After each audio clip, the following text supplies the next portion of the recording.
ஒரு நூற்றாண்டுக்கும் மேலாக ஒவ்வொரு ஆண்டும் மார்ச் 8ஆம் திகதி உலகம் முழுவதும் சர்வதேச மகளிர் தினம் கொண்டாடப்படுகிறது. இலங்கையில் பொருளாதார, அரசியல், சமூக மற்றும் கலாச்சார ரீதியாக பெண்களின் வகிபாகம் தனித்துவமானது. இந்த துறைகள் அனைத்திலும் பெரும் பொறுப்பை சுமக்கும் பெண்களின் அந்த வகிபாகத்தை பாராட்டி பெண்களின் உரிமைகள், சுதந்திரம் மற்றும் பாதுகாப்பை இந்நாளில் குறிப்பாக நினைவு கூர்ந்தாலும் அதனை ஒரு நாளுக்கு மட்டுப்படுத்தப்பட முடியாது என்று ஜனாதிபதி அனுரா குமார திசாநாயக்க தெரிவித்துள்ளார்.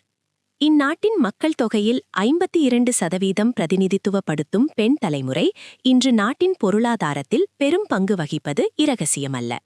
ஊதியம் பெறாத இல்லத்தரசிகள் என்ற வகையில் அவர்கள் மேற்கொள்ளும் வகிபாகத்திற்கு மேலதிகமாக ஆடை கைத்தொழில், பெருந்தோட்ட தொழிற்துறை, வெளிநாட்டு வேலைவாய்ப்பு மற்றும் சுகாதாரம், கல்வி மற்றும் சேவை துறைகளில் பெண்கள் குறிப்பிடத்தக்க பங்களிப்புகளை செய்கிறார்கள் என அவர் தெரிவித்துள்ளார்.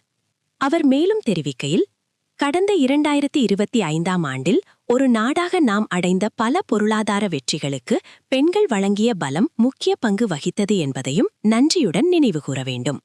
சமூக நீதிக்காக ஆண் பெண் சமூக சமத்துவத்தை உறுதி செய்து பொருளாதார செயல்பாட்டில் மேலும் தீவிரமாகவும் செயற்திறனாகவும் பங்கேற்க செய்யும் திட்டங்களை நாம் ஏற்கனவே செயல்படுத்தி வருகிறோம்.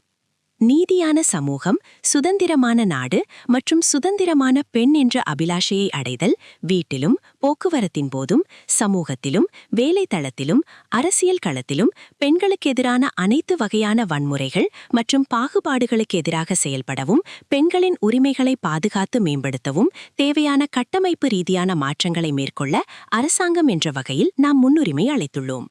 பாராளுமன்ற வரலாற்றை மாற்றும் வகையில் ஒரே நேரத்தில் அதிக எண்ணிக்கையிலான பெண் உறுப்பினர்கள் இம்முறை பாராளுமன்றத்தை பிரதிநிதித்துவப்படுத்துகின்றனர். மேலும் இலங்கை வரலாற்றில் முதல் முறையாக மலையக சமூகத்தை பிரதிநிதித்துவப்படுத்தும் பெண் உறுப்பினர்கள் தேர்ந்தெடுக்கப்பட்டதும் ஒரு தனித்துவமான வரலாற்று நிகழ்வாகும்.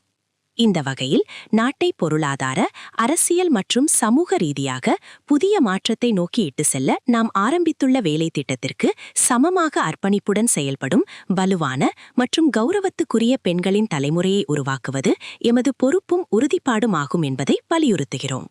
மேலும் டிஜிட்டல் மற்றும் பசுமை பொருளாதாரத்தில் பெண்களின் தொழில் முனைவை விரிவுபடுத்தி எதிர்காலத்தில் நாட்டில் ஏற்படும் பொருளாதார மாற்றத்திற்கேற்ப தங்களை மாற்றிக்கொள்ளக்கூடிய பெண் தொழில் முனைவோரை உருவாக்குவதும் எமது அரசாங்கத்தின் நோக்கமாகும்.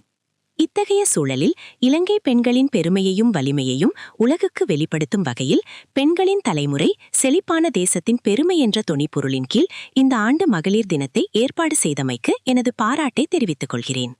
அனைத்து தீங்கு விளைவிக்கும் அச்சுறுத்தல்களிலிருந்து சமூகத்தையும் நாட்டையும் விடுவித்து ஒழுக்க நெறி மற்றும் கருணையுள்ள எதிர்கால தலைமுறையையும் முன்னேற்றகரமான நாட்டையும் கட்டியெழுப்புவதற்காக உறுதியுடன் முன்னோக்கி செல்லும் எமது பயணத்தில் முன்னோடிகளாக வலுவாக கைகோர்க்குமாறு அனைத்து பெண்களுக்கும் அழைப்பு விடுவதோடு அர்த்தமுள்ள மகளிர் தினத்திற்கான எனது வாழ்த்துக்களை தெரிவித்துக் கொள்கிறேன் என அவர் தெரிவித்துள்ளார்.